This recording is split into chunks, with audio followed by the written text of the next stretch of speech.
Mamang ng chili, nag-cravings ng sabaw.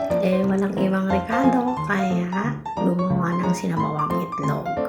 Ayan, nilagay na yung sibuyas, luya, tapos nilagyan ng paminta, asin, sakto sa panglasa nyo.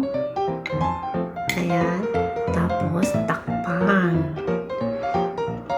Ayan. Hintayin natin ng 5 minutes. Ayan, kumulo na siya. Ayan.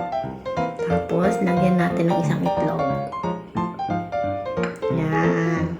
Pag wala ka talagang dito sa Saudi, wala, gutom ka. Gusto ko kasi kumain ng Indomie. Walang Indomie. Gusto ko ng sabaw. Kaya, ayan, gumawa ko. Finished product. Lagyan natin ng sibuyas. Yummy. May sabaw na ako.